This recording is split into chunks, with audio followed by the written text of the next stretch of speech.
Mouthwashing is an extremely narrative-driven horror game about a crew of effectively space truckers delivering cargo long distance from planet to planet in a pretty dystopian future.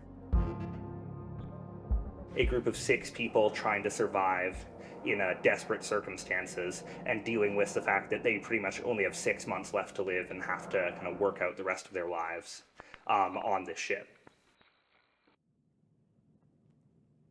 My name is Jeffrey Tomac. I work at Wrong Organ. Specifically, I'm on the gameplay design, programming end of things. So pretty much anything that the player experiences, I have my hands on at some point. There's a lot of things we've done to really accentuate that it's really just the worst possible situation anyone could be in. That's really the core of it. I don't know if people would notice as much now, but the sunset, the fact that the ship constantly has the giant sunset screen on, everybody has no concept of when it's day or night, food's running out, there's only the mouthwash, the beds are just the little hospital mattresses they've pulled out, there's no comfort anywhere on the Tuplar, and that was very important to us. We want the player to feel disoriented and like things are just kind of wrong all the time. And I think that's really important to capturing what Mouthwashing is at its core.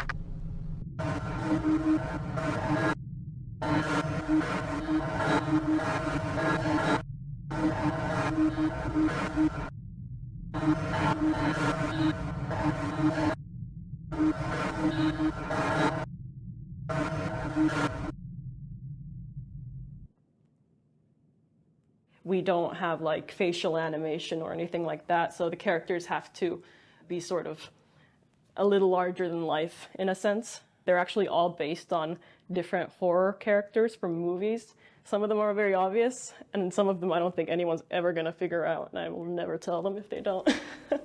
What we do is it's low poly horror games. Basically, it's in the style of PlayStation 1 era games. It's a stylistic choice for sure. I personally, I grew up with those kinds of games, and I really love the way they look.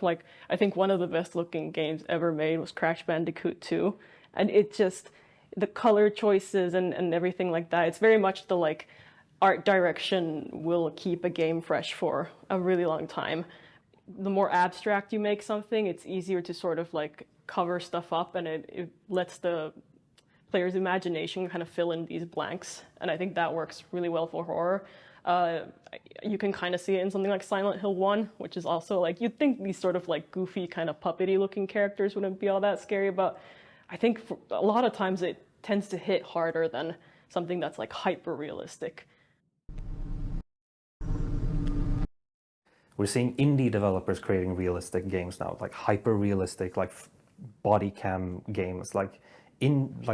2-3 people can do that now. It's boring. It's already boring, and it's been out for a month. I feel very lucky to be part of 2 horror-centric games. I don't want to say that they're completely horror, but in the horror-adjacent genre, I guess. My name is Martin, and I am the audio lead at Wrong Organ. So I do everything from creating sound effects to the music to implementing it in the audio engine and then also into Unity, the game engine. I want to make something that when you hear it, you want to take your headphones off. There's a pivotal scene in the early, it appears in the demo where you feed Curly his pain medication. If it's just a black screen, which we fade to, then the audio has to do the work. And if I'm gonna just play him swallowing the pill and you're not really feeling that it's a very painful process, then have I really done my job as an audio person?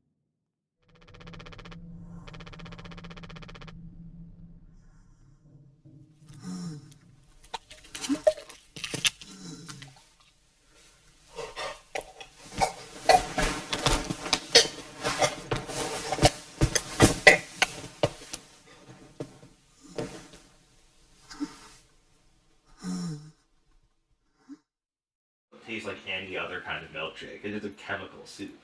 And all of them taste like chemical soup. fair. It's just which chemical you like the most. It's like strawberry candy.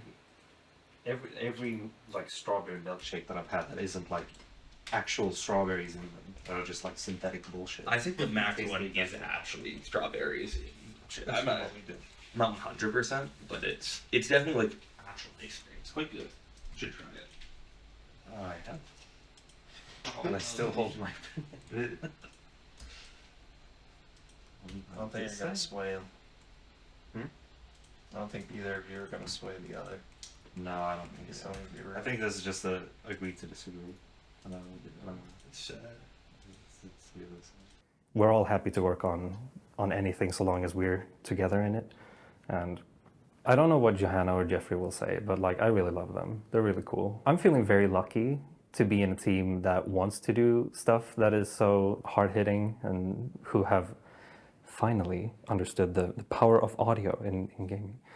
Johanna is very, very good at writing interesting dialogue. Like, not, and I'm not even talking about just like making the general scope of what's happening interesting, but I mean just like almost every line she writes is entertaining to read. She's very good at injecting humor and intrigue into the little things. I think our products are always feel like they're the culmination of everyone's vision in a very interesting way. Nobody on Mouthwashing or How Fish is Made didn't leave a mark that only they could have, and I think that is the mark of a really strong team.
I hope this is something that people will like and will resonate with, but it's scary because it's the first time we've done this.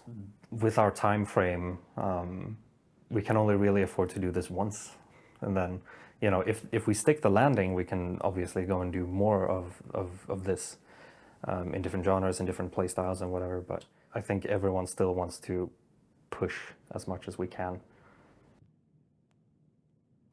I think we're definitely in a really interesting position right now, since we have, like, as a team, we released How Fish is Made, but that was a free game, so obviously we didn't make any money off it. But when Mouthwashing does come out now, and then seeing how it does just financially and or just even critically, at that point I think it'll really like show us what the next step should be, and if we're able to survive as a company.